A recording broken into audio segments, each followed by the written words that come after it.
রাজধানীর ফিলিং স্টেশনগুলোতে তীব্র গ্যাস সংকট দেখা দিয়েছে। পাম্পে গ্যাস না পাওয়ায় ক্ষোভ জানাচ্ছেন গ্রাহকেরা। এ নিয়ে বিস্তারিত জানাতে যুক্ত হচ্ছি সহকর্মী ফেরদৌস রহমানের সাথে। ফেরদৌস, আমরা জেনেছি কোনো কোনো পাম্পে গ্যাস থাকলেও গ্যাসের চাপ কম, ফলে গ্যাস দেওয়া যাচ্ছে না। এ বিষয়ে কি তথ্য আছে আপনার কাছে?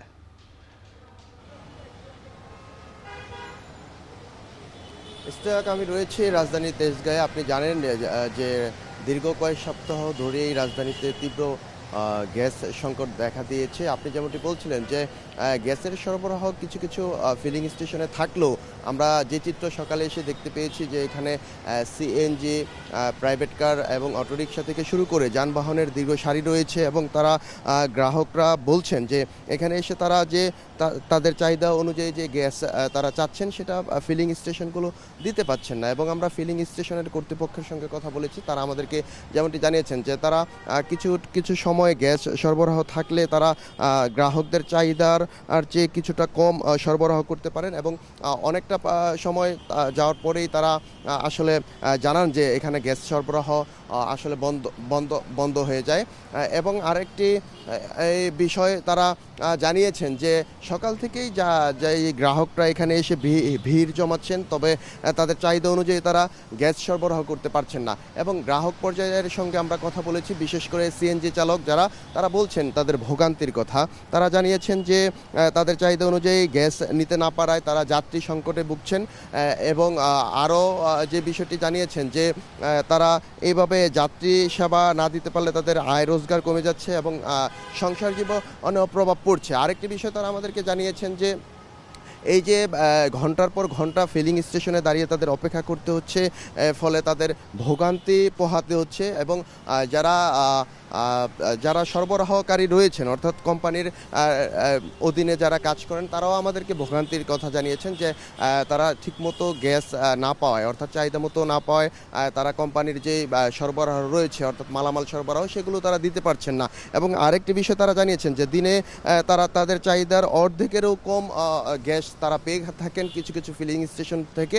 তবে তারা জানিয়েছেন যে ঢাকার বিভিন্ন ফিলিং স্টেশনে গ্যাস সরবরাহ সাময়িকভাবে বন্ধ হয়ে যায়, কিছুক্ষণ পর চালু হলেও সেটি 50 থেকে 1 ঘন্টার মতো সময় গ্যাস সরবরাহ চালু থাকে, তারপরে আবার বন্ধ হয়ে যায়। তা আবার আমরা কর্তৃপক্ষের সঙ্গে কথা বলেছি যে সংকট নিরসনে আসলে এখান থেকে উত্তরণের পথ কি হতে পারে। তবে তারা জানিয়েছেন যে এখনও পর্যন্ত তারা আসলে জানে না যে সমাধানের পথ আসলে কোথায়। তবে তারা জানিয়েছেন যে গ্যাসের সরবরাহ কম থাকায়, অর্থাৎ চাপ কম থাকায় তারা সরবরাহ দিতে পারছেন না গ্রাহকদের চাহিদা অনুযায়ী। তো রাজধানীর তেজগাঁও ফিলিং স্টেশন থেকে এই ছিল আমার কাছে সবশেষ ইস্তেহার। রাজধানীর ফিলিং স্টেশন থেকে জানাচ্ছিলেন ফেরদৌস রহমান। এদিকে গত 2 সপ্তাহ মানিকগঞ্জের ফিলিং স্টেশনগুলোতে দেখা দিয়েছে তীব্র গ্যাস সংকট। এতে বিপাকে পড়েছেন যানবাহন চালকেরা। পাশাপাশি দীর্ঘদিন প্রাকৃতিক গ্যাস না থাকায় বিপাকে স্থানীয় কারখানা ও বাসিন্দারা। এদিকে সাভারে আবাসিক এলাকা থেকে শিল্প কারখানা, এমনকি সিএনজি স্টেশন, সবখানি গ্যাসের স্বল্পতায় চরম ভোগান্তি। এ নিয়ে আরও জানাতে মানিকগঞ্জ সিএনজি স্টেশন থেকে যুক্ত হচ্ছেন আসাদ জামান ও সাভারের কলমা থেকে হুমায়ুন কবির। প্রথমেই চলে যাচ্ছি আসাদের কাছে।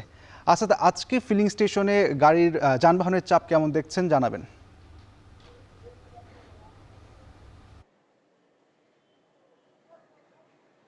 ইশতিয়াক, আমি এখন রয়েছি মানিকগঞ্জ সদর উপজেলার তাঁতিকালিয়ানী অর্থাৎ বাস স্ট্যান্ডের পাশে যে ফিলিং স্টেশন রয়েছে গুডলাক সিএনজি স্টেশনে, সেখানে কিন্তু আমরা এসে দেখতে পেয়েছি যে গাড়ির কিন্তু দীর্ঘ লাইন, অর্থাৎ গ্যাসের যে সংকট রয়েছে, যার কারণে ভোর থেকেই কিন্তু সিরিয়াল দিয়ে রেখেছে স্টেশনে।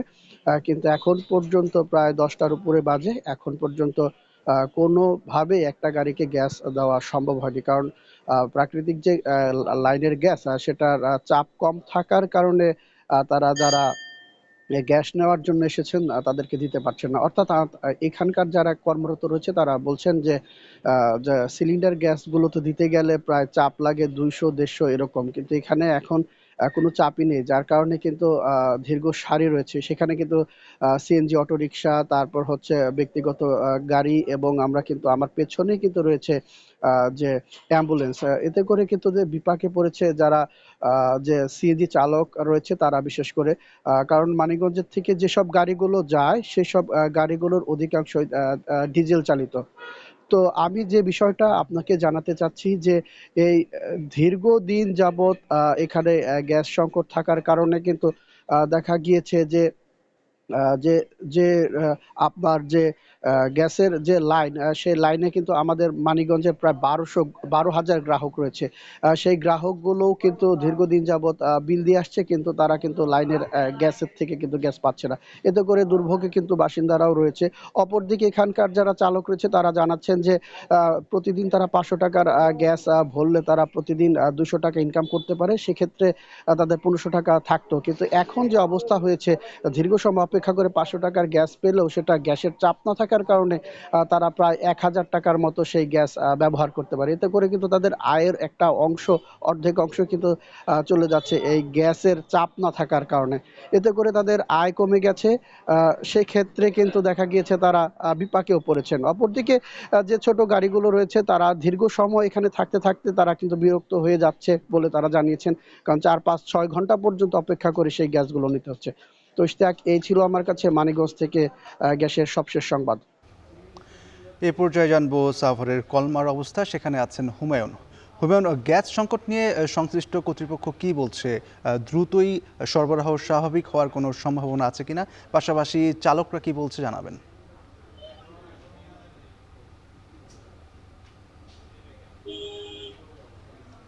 ইশতিয়াক, শিল্পাঞ্চল সাভার আসলে প্রায় 2000-এর মতো শিল্প কলকারখানা রয়েছে। এইসব কারখানাগুলো কিন্তু আহ, বেশিরভাগ কারখানায় গ্যাস দিয়ে পরিচালিত হচ্ছে। গ্যাসের চাপ কম থাকার কারণে কিন্তু কারখানাগুলো তাদের যে টার্গেট সেটি কিন্তু আসলে পূরণ করতে পারছে না। ফলে কিন্তু তাদের অতিরিক্ত খরচ হিসেবে ডিজেল ব্যবহার করতে হচ্ছে। ডিজেল ব্যবহারের কারণে আমরা কিছুক্ষণ আগে একটি গার্মেন্টস এর জেনারেল ম্যানেজারের সাথে কথা হয়েছিল। তিনি জানিয়েছিলেন উইন্টার ড্রেস লিমিটেড তার ফ্যাক্টরিতে 5000-এর বেশি শ্রমিক রয়েছে। প্রতিদিন তার ডিজেলের পেছনে খরচ হচ্ছে 1 লক্ষ টাকার উপরে, মানে 30 থেকে 40 লক্ষ টাকা অতিরিক্ত খরচ হচ্ছে শুধুমাত্র লাইনে প্রেশার না থাকার কারণে। এই অবস্থা চলতে থাকলে আসলে বিদেশি বাজারে বর্তমান যে গার্মেন্টস শিল্প কম্পিটিশনের মাধ্যমে টিকে থাকাটা অনেক কঠিন হয়ে পড়বে। কারণ গ্যাস সহ গ্যাসের চাপ যদি সেভাবে না পাওয়া যায় তাহলে কিন্তু কস্টিং বেড়ে যাবে। যদি কস্টিং বেড়ে যায় তাহলে আন্তর্জাতিক বাজারে কিন্তু উৎপাদন ব্যয় বেড়ে গেলে কিন্তু আন্তর্জাতিক বাজারে আসলে সে অর্থে টিকে থাকা অনেকটা চ্যালেঞ্জিং হবে, এমন কথাই কিন্তু গার্মেন্টস মালিকরা বলছেন। তারা বলছেন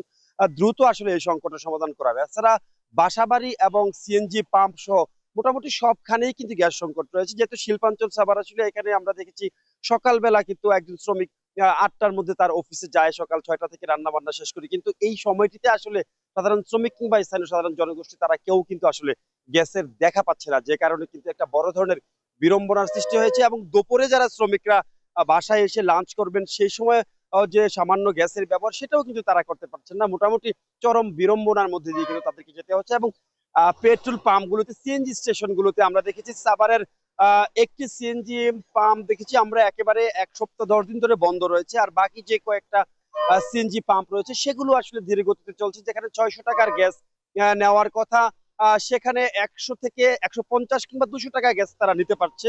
এবং সেজন্য কিন্তু কয়েক ঘন্টা লাইনে দাঁড়িয়ে আসলে চালকদের অপেক্ষা করতে হচ্ছে। এটিকে এক ধরনের ভোগান্তি এবং বিড়ম্বনা বলছেন চালকরা। এবং সব মিলিয়ে শিল্পাঞ্চল সাভার আশুলিয়ার গ্যাস ব্যবহারকারী যারা রয়েছেন, গার্মেন্টস মালিক, যানবাহনের চালক এবং বাসাবাড়ির গ্যাস যারা ব্যবহার করছেন তারা বলছেন দ্রুত আসলে এই সংকট সমাধান করে গ্যাস সরবরাহ নিশ্চিত করার। এ ছিল সাভারের কলমা এলাকা থেকে আমার কাছে গ্যাস সরবরাহের সবশেষ নিয়ে বিস্তারিত। সাভার এবং মানিকগঞ্জ থেকে গ্যাস সংকটের সার্বিক প্রভাব নিয়ে জানাচ্ছিলেন আসাদ এবং হুমায়ুন।